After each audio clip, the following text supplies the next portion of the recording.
just a little bit about myself. I'm Sheldon Gardner, a reporter at the St. Augustine Record.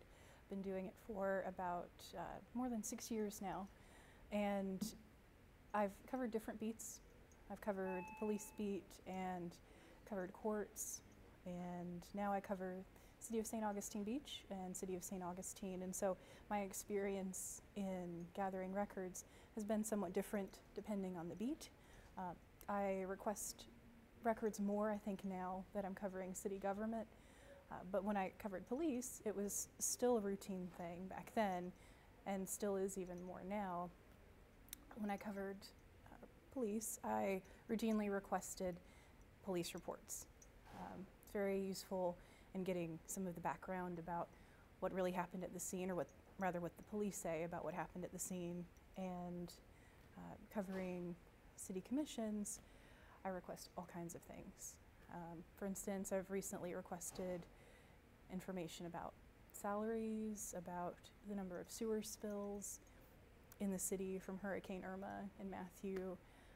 Requested emails before. I've requested a lot of different types of information, and I found it to be pretty simple.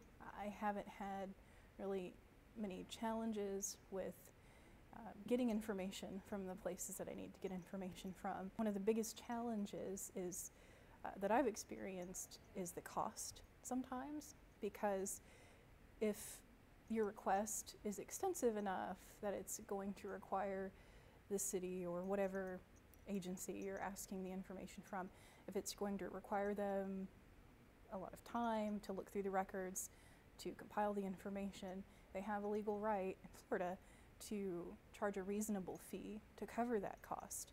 Now, reasonable is the key word, but it's in Florida statute that they're able to charge that. So that's been an issue sometimes.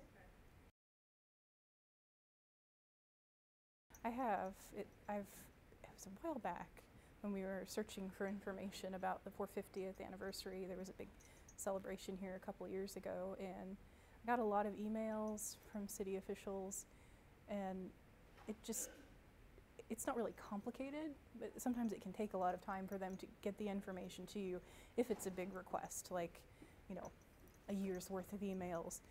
And you want to be precise. You want to know what you're looking for, because the wording is important. If you have a really big search, they're probably going to come back with a pretty big cost to actually get those records to you. So recently, I requested text messages. The City Commission recently heard or had discussion about the Confederate monument in the plaza, and they had a couple meetings before that, and I decided I wanted to check and see if there was texting going on during the meeting, and so I requested that information and didn't really get didn't get much back, but I got a couple of texts that weren't that big of a deal. But if it's about public business, it's a public record. So it's an agency employee or a commissioner, official, someone like that, and they're texting, even on their private cell phone, about public business, then it's a public record. Public records means all documents, papers, letters, maps, books, tapes, photographs, films, sound recordings, data processing software, or other material, regardless of the physical form, characteristics, or means of transmission, made or received pursuant to law or ordinance, or in connection with the transaction of official business by any agency. So that's pretty broad.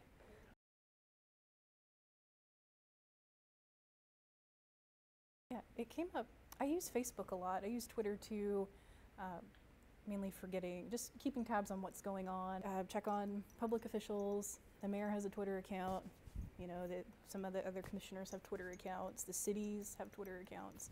So that's good. And then Facebook, there are groups that I follow to check and see what's going on. Like, there's a group that's dedicated to congestion in St. Augustine, which is always a big topic. And, again, the city officials have their Facebook pages, and I've used that to, find something like breaking news, but also to add to a story. There was an example with Hurricane Irma when Marco Rubio came to town, and he was talking about the aftermath. It was just after Hurricane Irma hit. I was writing a story about his visit because he came to the EOC, the Emergency Operations Center, and later that day, after I had covered that, he went to Volano Beach and tweeted about, look at the destruction here in Volano Beach, and here's this house. And so I included that in my story, that, he tweeted out and visited Volano Beach. I can't remember exactly what I said, but something like that.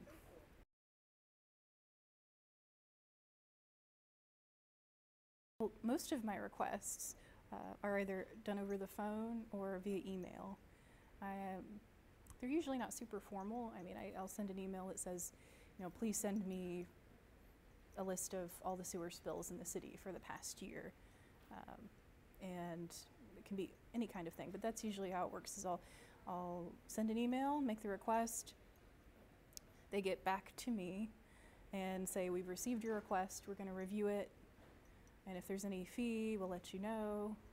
And then they either provide it, or they say it's going to take a lot of time, and we'll need a deposit to start the process, and then I have to pay the deposit if that comes up, and then they get the records. Sometimes I request it in person, like for the sewer spills for Irma. I went down to visit the deputy or the assistant public works director, and just asked him for the records there, and he gave them to me while I was at the office, just a couple sheets of paper.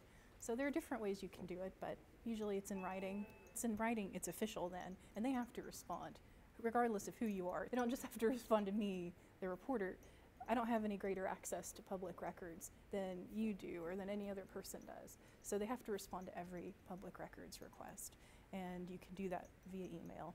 So a public official, or really any elected official, tells you something, usually there's a record to back it up, and it's your right to be able to inspect the records and look at them.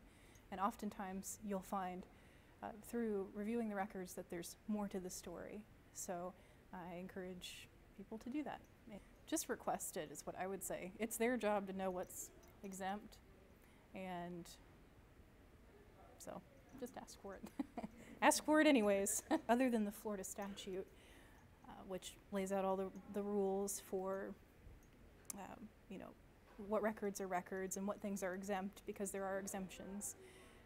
There's a manual called Government in the Sunshine that's published every year, and you can get it on the Attorney General's website, Florida Attorney General, and it goes through a lot of different things, and it includes updated case law, like about text messages and emails and instant messages and things like that, and how the courts have looked at those types of records, and are they public records, and that kind of thing. So that's really handy. It's very, very detailed. It's a big document, and it's online. So.